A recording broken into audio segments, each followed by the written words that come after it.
Welcome to the good old days of radio show. This is John Tefteller, your illustrious host. I don't know what I'm illustrious of, but I'm illustrious.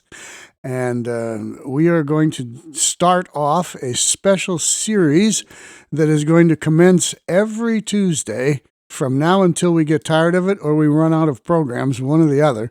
And that special series is going to be Lost Radio Shows That Are Now Found.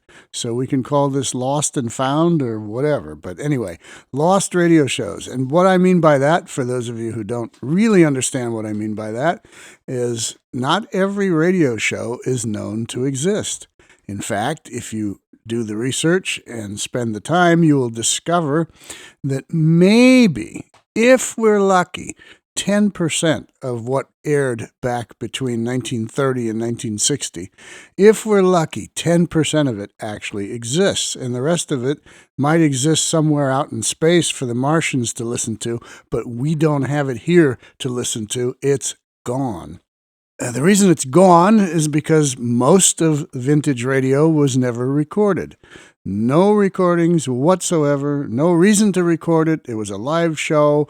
We're never going to rebroadcast this again, so why record it? What's the point? Well, the point for recording what they did was for the sponsors, for the actors, for the producers, for people who were interested in paying for a copy of the program, they would record the programs. Now, not all of them, but a lot of them.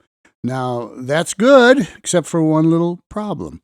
It's now 50, 60, 70, 80, whatever years later, and a whole lot of those recordings are long gone. They were broken, they were thrown out, they were sent to the landfill, they were whatever, rotted away in a garage because the temperature wasn't right. And when you keep those recordings in a hot garage that then gets cold in the winter and hot in the summer, they start deteriorating and the little flakes start coming off, and pretty soon you have a record that is no longer playable. So anyway, that's the issue, is a whole lot of things weren't recorded in the first place, and then of what was recorded, a whole lot of them have been lost, destroyed, whatever, over the years. And that's sad, because there's a lot of really great programming that we are sure was broadcast, because we can look in the old radio logs, we can look and know what was actually broadcast, and then we go try to find it, and it simply doesn't exist. Now, there have been people out there since somewhere around the mid-'60s that have been searching out and saving and transferring to modern recordings whatever old transcription discs or old master tapes they could find. And so that's why we have what we have. But it's now, 50 years, 60 years since the 60s? And there's not a whole lot turning up now, but every once in a while, something new and special will arise from, sometimes we don't even know where, but it shows up out there. And we have all of a sudden a new, never before heard program. I have thousands and thousands of transcription discs here in my warehouse and multiple storage lockers as well. And the way I collected them was very simple. I just collected them. I never really filed them or put them in any kind of order. I was always too busy running a business and raising a family, so I just simply stacked them on shelves or in boxes and never really went through what I had accumulated, except every once in a while I would look at something here or there. Usually the things that I had accumulated were things that were out there and being circulated by others because they were coming from other collectors in many cases, or other people that had had transcriptions. But I did manage to glom on to some programming which doesn't exist anyplace else, at least as far as I know. And the series that we're going to do every Tuesday from now until we run out of shows or I get tired of doing it or whatever, we're going to present one of those super rare, never before heard recordings and let the world hear it all over again. We have chosen to have a guest for the first few of these programs. We're going to have a guest who's been with us before, who is an expert on a number of these radio series, in some cases things that I don't know much about, and in other cases things that I do. But he's a great scholar and an entertaining guest to have on the show. So welcome back to the Good Old Days of Radio show, Dr. Joe Webb. Thank you very much, sir. Good to hear your voice again. You too. Today we're going to be doing a Sam Spade episode. I love Sam Spade. Now, to go back to the things that you were saying. Yes. Sam Spade was recorded on transcription, but a lot of the transcription were missing. And in talking to documentarian John Scheinfeld, who many, many years ago got to interview William Spear and Howard Duff and all those folks when he was a much younger man before he became famous, he eventually found out that there were some legal tensions between William Spear and Dashiell Hammett. And one of the legal teams had requested some of the transcriptions to use in their case, and they were never returned. So that's why there's some gaps in the Sam Spade series as far as collectors are concerned. I'm going to stop you for a second. Have you or anyone else gone back, found out the name of those lawyers, and hunted for children, grandchildren, etc., to see if they do still exist? I don't believe anyone has. Okay, that's how I find things. So yes. I don't know who we can assign the task of doing this to. Well, you should hire Sam Spade. Well, we could hire Sam Spade, only if we get Effie along with it, though. Yes, but this plays a very important part of today's recording and next week's recording. Okay. Because these next two are Armed Forces Radio Service recordings. All right. You want to explain? Because I have on many occasions, but you want to explain how those come about? Well, the Armed Forces Radio Service was formed right at the beginning of World War II, and they got permission from the networks to record network broadcasts, do some editing to them, and then broadcast them over a brand new radio network around the world, wherever U.S. troops were, as part of their programming. And as you get into the late 1940s, they are issuing their own versions of transcription discs. And so the network copy might disappear, but sometimes you can find an Armed Forces Radio Service transcription disc. And that's what happened in this case. About 2 or 3 years ago, a stack of Armed Forces Radio Service discs was offered on eBay, and a group of us got together and acquired them. And as we're starting to go through, we realized this is a new Sam Spade. Well, and then we found another one, which will be next week. I have lots of AFRS discs here, but I don't recall ever seeing Sam Spade on an AFRS disc. So the thing that you need to be aware of as a listener is that many of the commercials, well, all of the commercials, a lot of the announcements are gone. They're edited out by the AFRS production team. And sometimes they inserted their own messages, or we might call public service announcements or commercials for something that was important to them at that time, such as a benefit of military service or whatever. So when we hear this week's Sam Spade and next week's Sam Spade, you'll notice that right at the end of the story gets cut off. Somebody says, this is the Armed Forces Radio Service, and then some music begins. So you don't get any of the closing credits. And you don't get, you get the complete drama, but you miss a lot of the total ambiance of the show. But that's fine, because that's all there is. It's a missing program. Yeah, that's all there is. Program. We have to be happy with that. Yep. And I have to confess once again that for decades, I would not buy AFRS discs. I just thought, what do I need those for? The network ones will be found somewhere. And so I just passed over thousands and thousands of them. And in the last 10 years or so, I don't. You weren't the only one, because there was a sense in the 1960s and 1970 collectors That's that me. even though they some programs might not be found, they were so focused on the experience that they had listening to radio decades ago, and that was the network radio experience. They wanted the full program with the commercials, with the announcements, with everything that was there as they originally heard it. It was really only through the 1980s and 1990s that the tide turned a little bit, because people realized, gosh, the only way we're going to get any of these recordings is if we start paying a little more attention to the AFRS recordings. And truthfully, a lot of the armed forces production editing was not particularly good, but we have ways of dealing with that now. We can rebalance volumes. We can adjust for noise because they used very inexpensive materials to press the transcription records and the like.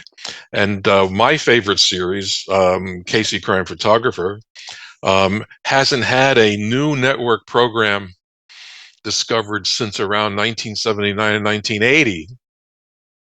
Everything else that we found in terms of new programs has been because of AFRS discs. Yeah, and I wish I had realized that early on, and I could have had a lot more of them, but I just didn't. And it wasn't because I wanted to experience the full thing like it was in the 40s. I wasn't alive then, so that wasn't it. It was just right. I've always been a purist in thinking, well, okay, here's the original show as original broadcast with the commercials, with all the announcements. What do we need one that has all that other stuff cut out and just the dramatic portion left? Why do we need that? But now I know why we need it, because that's the only one that exists. Well, there's another reason too, such as Suspense, the other program that most people know me for working on. In the late 1950s, when the radio stations, when the networks and the radio stations, but when the networks started to switch to tape production, there was less interest in archiving, because they would reuse some of the tapes. So sometimes the only archived copy of a program that was tape recorded by a network and then taped over was AFRS, because they were still sending records and transcription discs out to their stations around the world. Yep.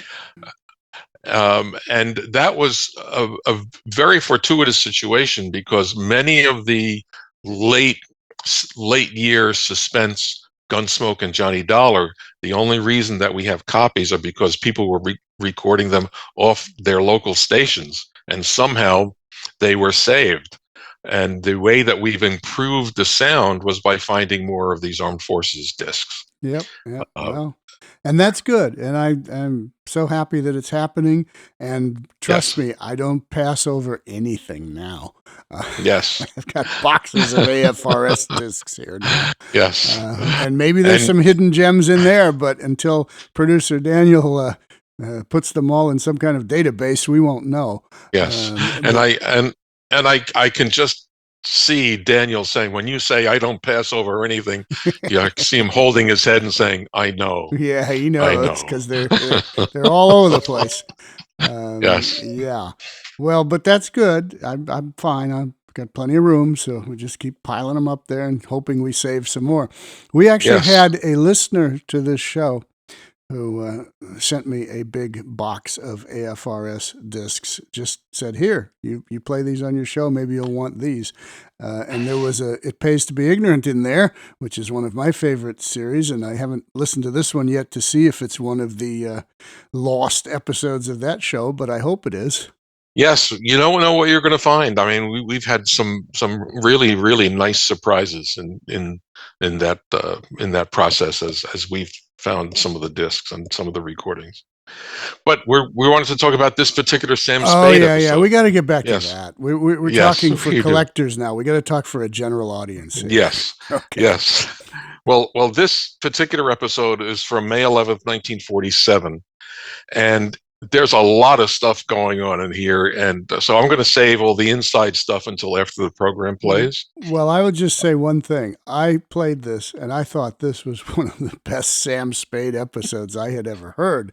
And again, it makes me so grateful that it did get saved as an AFRS thing.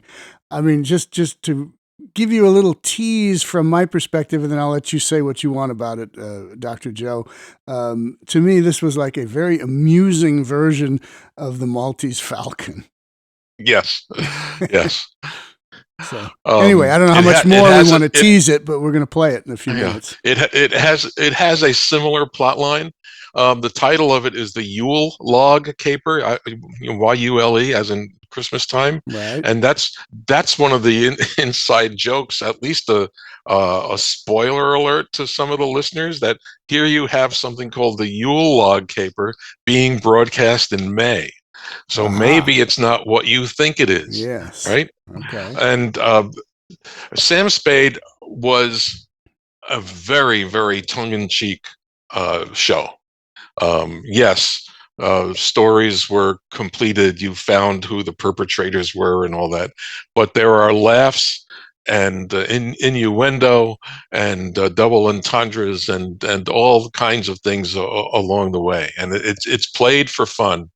But there is an underlying story. Now, in this particular one, Hans Conried is in here, and he's playing an art dealer, and it is one of the funniest characterizations that he's like over the top great in this, and I'm so glad it survives. He is. So when you listen 4.5 minutes into the show, there's a marvelous sequence between him and Howard Duff, where Duff can't contain himself, and you also probably can imagine other people in the studio trying to hold their laughs in when Conried was doing his performance.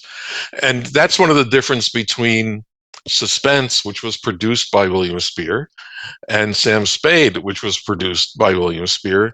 The totally different kind of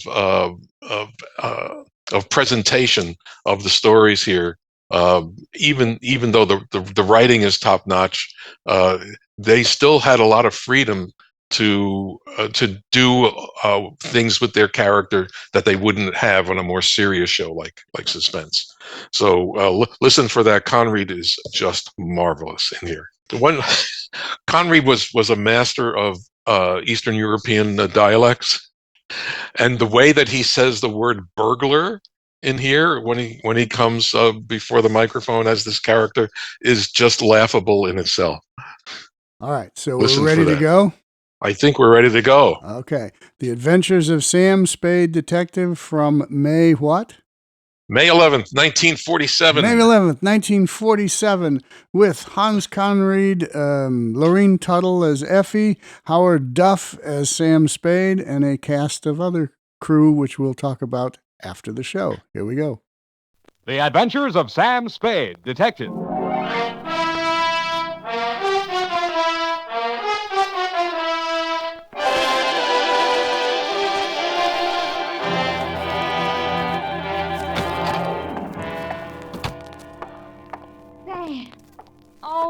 Sam, look at you. Yeah, horrible, isn't it? They're both black, Sam. Mm-hmm. How can you see with them swollen shut like that? Well, it's hard, Effie. Just a glimpse now and then. Your clothes.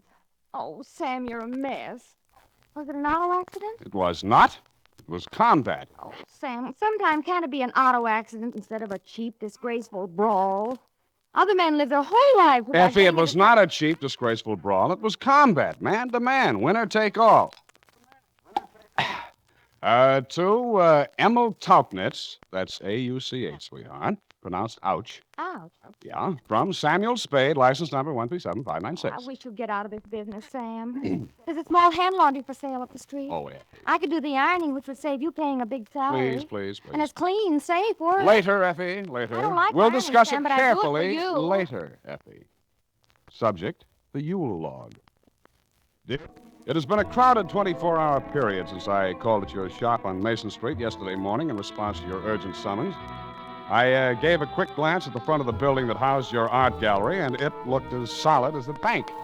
I felt reassured, so I went in. You are Mr. Spade. I am Tauchnitz. What seems to be the trouble, Mr. Tauchnitz? 30 years at the same address here on Mason Street, Mr. Spade, the Tauchnitz Galleries, and never any trouble until this moment, which I got burglars. You got what? Burglars. Burglars? Which they have in the night my shop inbroken. You mean you were robbed? Uh-huh. Oh, well, you called the wrong party, Mr. Tauchnitz. You want the police. No. I already called them, which they insult me and question my balance. Oh, come now. Why? Because the burglars didn't steal anything, which instead they brought me a gift, which is the truth and the basis for the insults from the police. They brought you a gift. The burglars brought with them a picture, which they left here, but took nothing away, which I want you to find out why and to find out the artist. I am greatly troubled. Where's this picture now? In the display window, which I have left just as it was when I arrived this morning. It is all too strange to be harmless, Mr. Spade. Oh, excuse me, a customer. Go and look at it, Mr. Spade. See for yourself.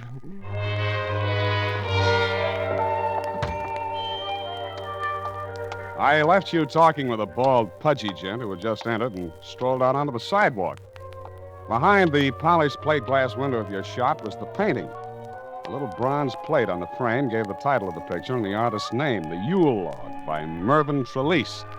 It was a picture of a man sprawled at full length on a tropical beach under a palm tree, his head pillowed on a chunk of driftwood. I guessed that this was the Yule Log. Tacked to the trunk of the palm tree was a calendar. This looked as if it had been painted in as an afterthought. The month it was showing was July 1946, and the number 13 had a circle drawn around it. The man was on his back, one knee drawn up, and a large open book covered his face as though he'd gotten tired of reading it, shaded his face with it, and fallen asleep. I leaned down to try to make out the lettering on the book. As I did so, the picture started to move.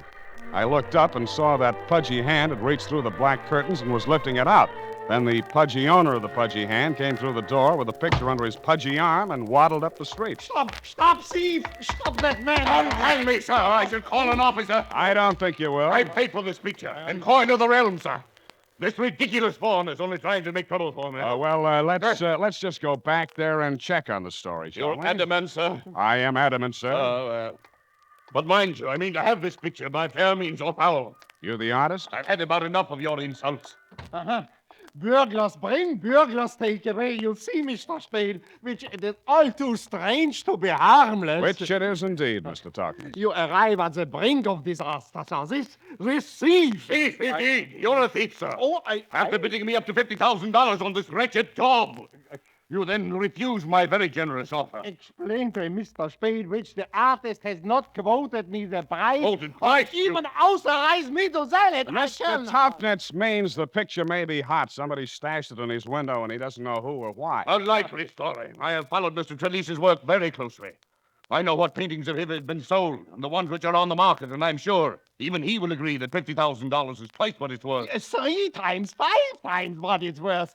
Frankly, it's a very bad picture. I'm an honorable merchant. Thief! But I cannot sell the picture without first talking to the artist. Then by all means find him. Let me talk to him. That would be simple. But not so simple. I saw Mr. Trelease 3 days ago. Fool! No, he came here with some pictures, which I bought, which I didn't learn his address at that time. I have not the vaguest idea of his whereabouts now, Idiot. except he's somewhere in San Francisco. That's all I Idiotic, know. sir. Nevertheless, it is true, sir. It is so true. I have just hired Mr. Spade Hey, here, a detective, to find him. That's all I How much is Tauchnitz here paying, Mr. Spade? $25 a day. Here. Here's $100. And if you succeed in locating the one who is authorized to sell the Yule Log, I will pay you $5,000, irrespective of the price of the merchandise, upon its coming into my possession. Well, that all right with you, Mr. Tauchnitz? Why does he always want to pay so much for everything? Which Why, is inflation. I will accept your inflationary dollars, Mr. I didn't quite catch the name. Carmichael, J. Gibson. Where can I reach you, Mr. Miss Carmichael. That will not be necessary. I or my agents will contact you, sir. Of that you may be sure. Good day, sir. And guard that picture well, Mr. Tauchnitz. It's as good as mine already.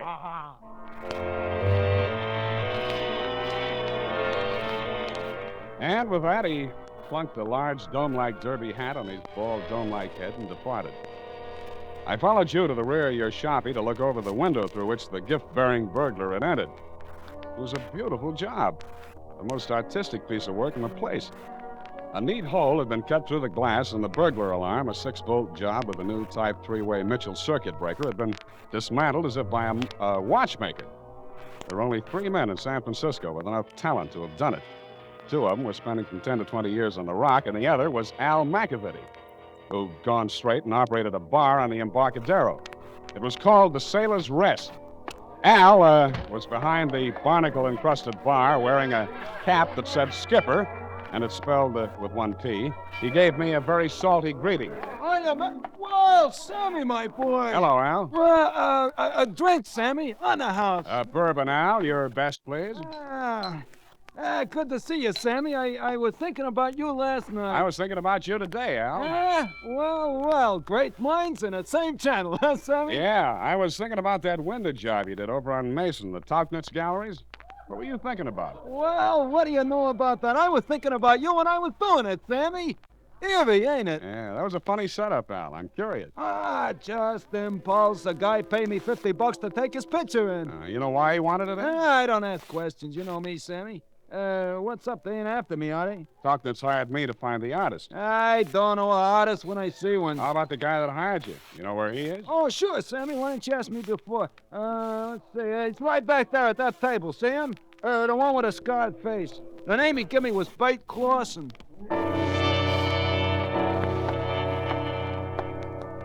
I saw him and I walked back to the table. He was a big man with dark hair and about 2 days of black stubble on the left side of his face. The other side of his face was nothing but scar from his hairline to his collar. It could have been from a burn. Across from him sat a little man in a rumpled white suit. He was wearing a foulard scarf at his throat, a beret, and there was paint under his nails. A detective might have deduced that he was an artist. Clawson did the talking, what there was of it. Yeah, what do you want? About the Yule Log. What's the offer? $50,000. I can't hear you. Tell him to add a 0. Maybe that'll make my hearing better. What's in that picture to make it worth $500,000? I can't figure you. If you don't know about the Yule Log, what are you in this for? For $5,000. You'll never collect. Well, either I'll collect or he won't get the painting. You don't want that painting. He says he does. What did he say? I mean, exactly what did he say? That he'd pay me $5,000 if I, quote, succeed in locating the one who was authorized to sell the Yule Log, unquote. Well, you found me. If you think you can collect on that, try it. Who's the other bidder? Look, mister, guessing smart will get you nowhere. You don't even know what you're looking for. They'll never tell you, neither will I. If being a detective's your hobby, stick around. If it's your living, collect your $25 and we're back to your office. You know something, Mr. Clawson? I think I'll take your advice. Good night. Thanks loads.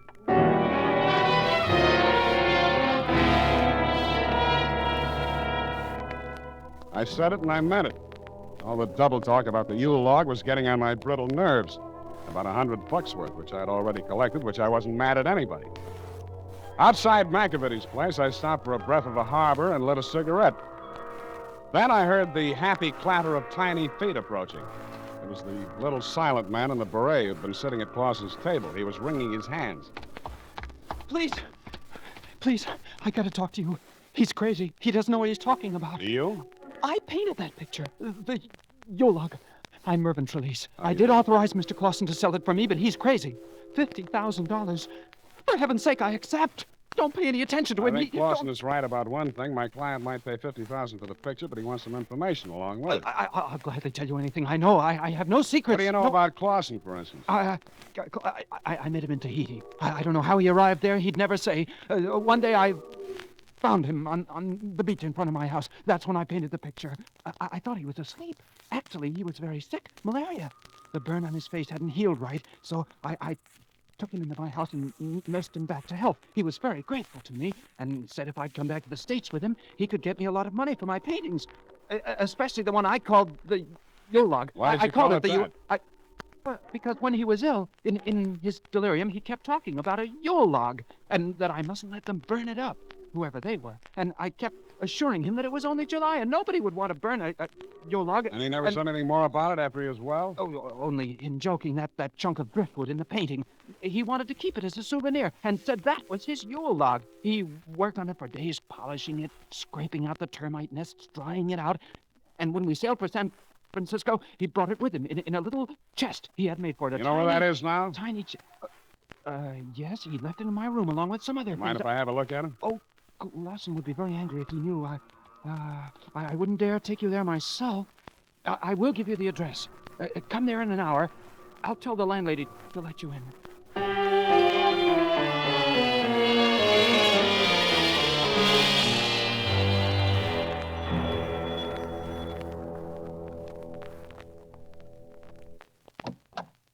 What you want? My name's Spade, madam. The police said you'd let me into his room. Well, why didn't you say so? Come on in. Second floor. Here, up this. You one of them artists? Heavens, no. Bohemian. Always get 'em because of skylight. Always a drinking and a yelling and a screaming. I had to order them men out of the house. What man? Come to see Mr. Trayley's. Yelling up there, jumping around. Knocked the plaster right off my ceiling. You don't say. Buzzards. Whoa. This here's his room. He's still in there? Didn't see him go out. Mr. Trayley! You in there, Mr. Trayley? Drunk again. All of 'em drinks. Oh, me. Oh, you a friend of his? Yeah. Well, look after him. Sober him up. Slob. Police. Hey, you lush, wake up. The log. They said they wanted.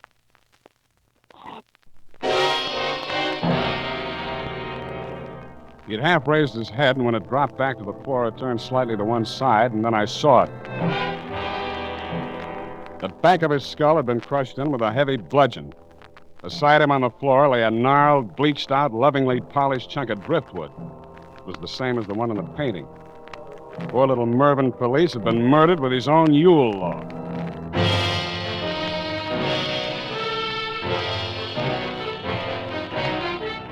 The United States Armed Forces Radio Service is presenting the weekly adventure of Dashiell Hammett's famous private detective, Sam Spade.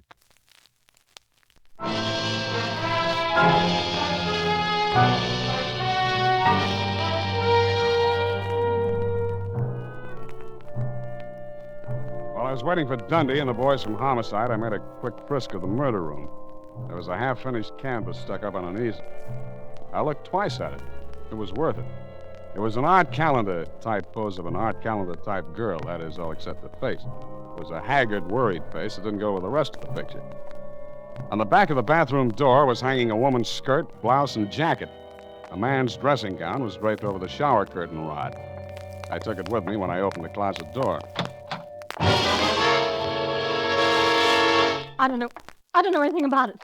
I was only one of his models. Who are you? From the police? Sam Spade. Seamus? Your word. He's dead, isn't he? Yeah. Who did it? Two men. I didn't see him. You were just taking a nap in the closet when they arrived? Please, this is nothing to joke about. Why was he killed? Because they thought he knew something they didn't know. About the Yule log? Yeah. He thought it was that hunk of wood. Poor dope. So they brained him with it. What were you doing up here? He advertised for a model. That's a lie. Are we going to stand here like this till the cops come in and carry us both away? If you don't start talking, yeah. Well, then. Well, here's the whole story. Started with a guy that owned a steamship line. Business wasn't going so hot, so he decided to scuttle one of his ships and collect the insurance. It was $1 million ship and $1 million cargo, chemicals. It exploded in the Pacific. Sank with all hands. Except one. Bert Clausen? Why do you say that? Guess he's alive. He couldn't be. He'd have been in touch with me. He a friend of yours? He was my husband. Mm-hmm. How much was he insured for? None of your business. Go on, I'm still listening.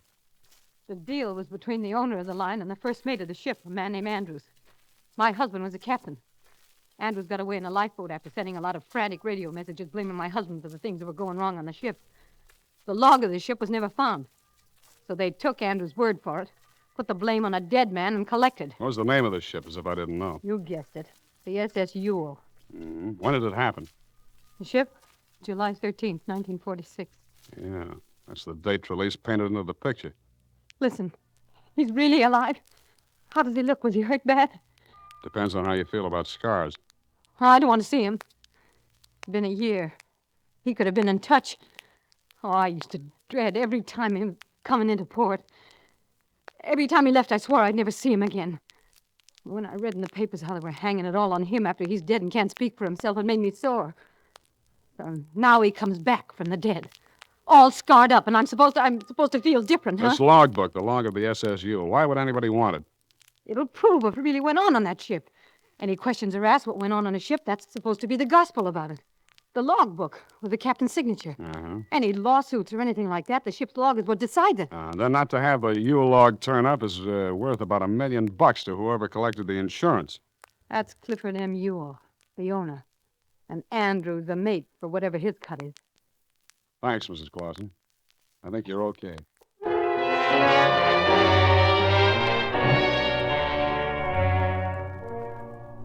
After she left, I took a look at that chunk of driftwood. I had a hunch that Clausen had to spend all that time fixing and polishing it for fun, and I was right. The hollow underside of it was puttied over with a layer of pitch on top of it. It took me maybe 10 minutes to chip it away. Underneath, I found it. You could still make out the lettering on the cover. Logbook, SS Yule, A.M. Clausen, Master. I walked out with it under my arm. Clausen was where I had left him at the table in the back of McAvity's place.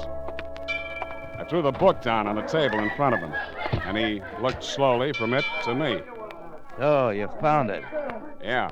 Wait till I get hold of that little paint slinger, I'll murder him. Somebody beat you to it. It was his own fault. He talked too much. Get up.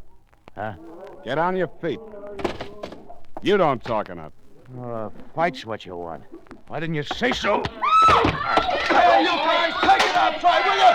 I said take it outside!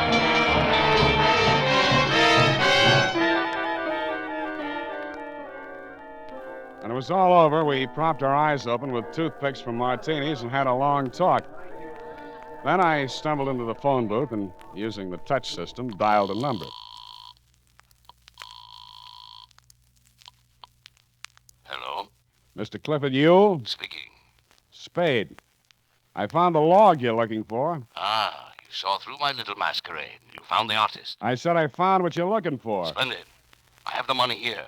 Bring it to me at once. You have the address. I don't want to come there. Well, when and where shall we get together? The Tauchnitz Galleries, Mason Street, in half an hour. And come alone.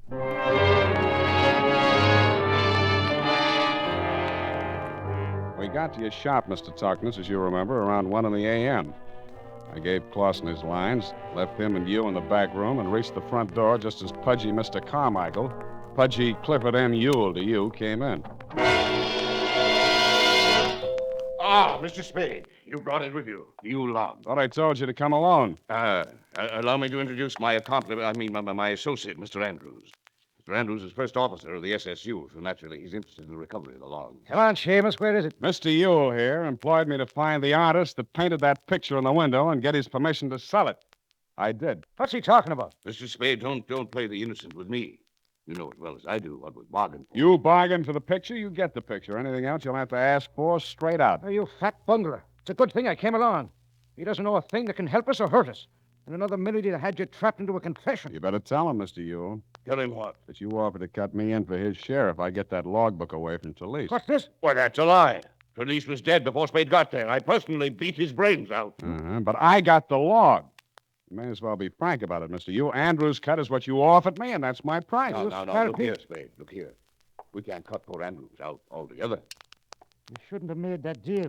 You cut me out, I'll cut you down. Andrews, put that gun away. Don't be so hasty. After all, Mr. Spade may know something. That's what I'm afraid of. Oh, no, Andrews. This is most unwise. Andrews, speak to me. Well, by heavens, sir, he's dead. I never even saw you draw your pistol. I didn't. Oh, but... Hello, Mr. Yule. What's the matter? You look kind of sick. Clausen. Yeah. Spade, I consider this most unethical. What are you beefing about? I saved your life. He'd have dropped you if I hadn't got him first. What do you want, Clausen? Money. Well, that's very simply arranged. You have the log. How much money? I have 100,000 in this briefcase. That's all the cash I could raise on short notice. 20 minutes. Yeah, the recession things are tough all over. I'll take your personal note for the rest of it, you. Sit down there and write. Very well. I trust you're a man of your word. Okay, you can give it to him now, Spade. You sure this is what you want, Clausen? I know what I'm doing. Okay. Here you are. The Yule Log. By heaven, this is it. Well, gentlemen, it's been expensive, but I dare say it's worth it. Good night, Clausen. And may I suggest a plastic surgeon for that scar? You can afford it now. Get out of here. Yes, it's late. I really must be going. Good night, all.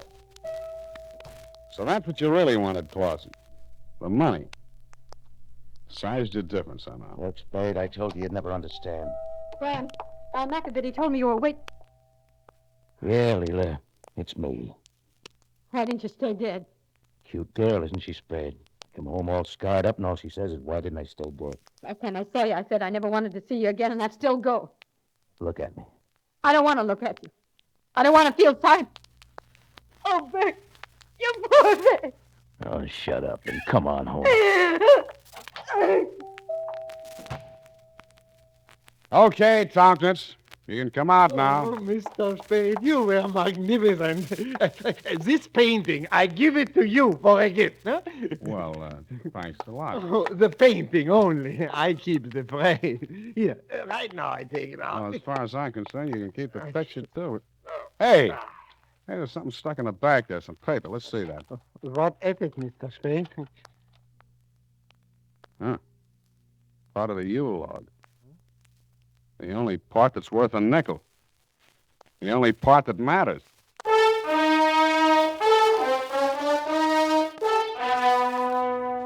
And it was. A detailed record of what had gone on aboard the SS Yule during the 3 days before she exploded and sank. Only 3 pages, yellowed and blurred by sun and seawater, but legible enough to save 5,000 companies from bankruptcy, hang Clifford Yule, and make an honest man out of Clausen.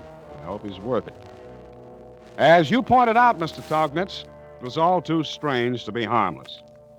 Indeed it was. Period. End of report. Sam, I must say, I don't think it was quite honest of Clausen to sell Mr. Yule that log for all that money. And with some pages torn out of it. Effie, honesty is not always the best policy. Well, at least we have $125. What are you going to do with the painting, Sam? Do you like it? Oh, yeah. Kind of handsome. The pity there's that book over his face. Well, hang a veil over the rest of it, sweetheart, and put it in your office. This is the United States Armed Forces Radio Service, the voice of information and education.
Okay, hope you liked that one. I really liked that one.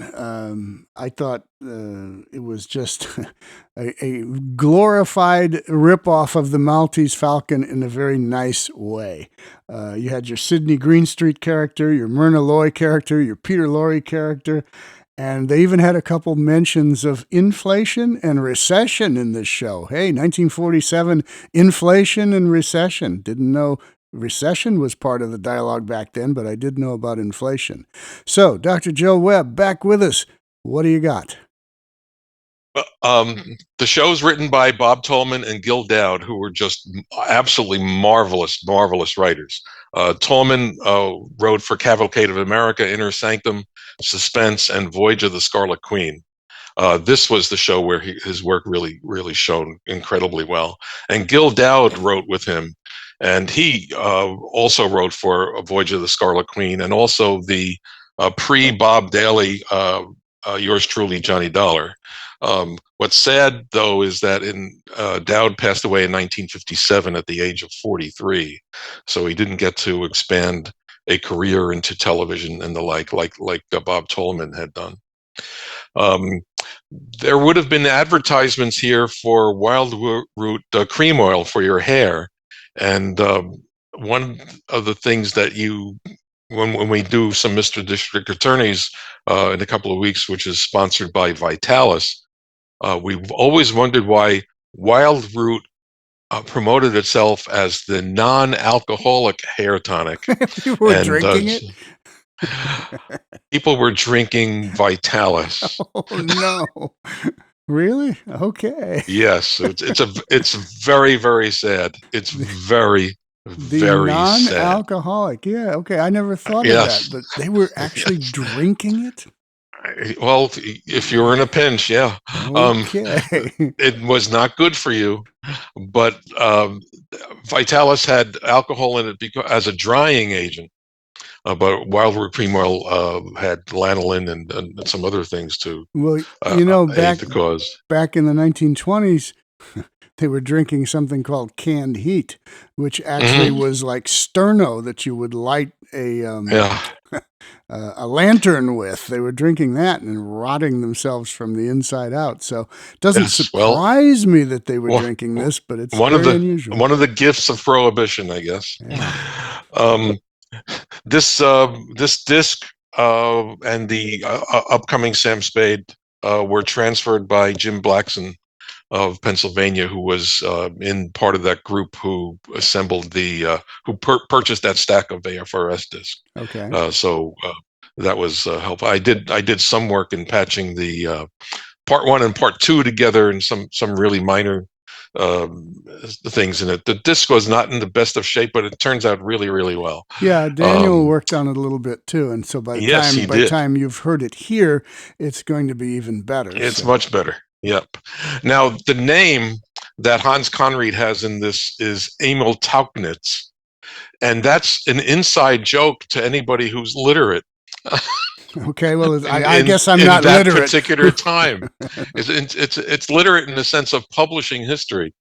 There was a German family in the 1800s, the Tauchnitz publishing company, who got the continental rights of British books, and they could only be sold on the European continent, but could not be sold in the United Kingdom or the United States. So there's a line in the story where Emil Tauchnitz says that he can't sell the painting because he doesn't have the permission of the painter. Okay. Right? Okay. So people were bringing these Tauchnitz books into the UK and Britain whenever they would travel. That's how they would end up in there, even though it was against the law for them to bring it. So it was against the law to sell them. It was against the law to have them. But it's just funny that somebody had a sense of humor about that particular line and picking this particular name, because they may have had some of the English classics as Tauchnitz books. In fact, the Library of Congress has a huge collection of these books produced in Germany in English. Well, we had Sam Spade calling in the background, so ignore the phone there. Yeah. Okay.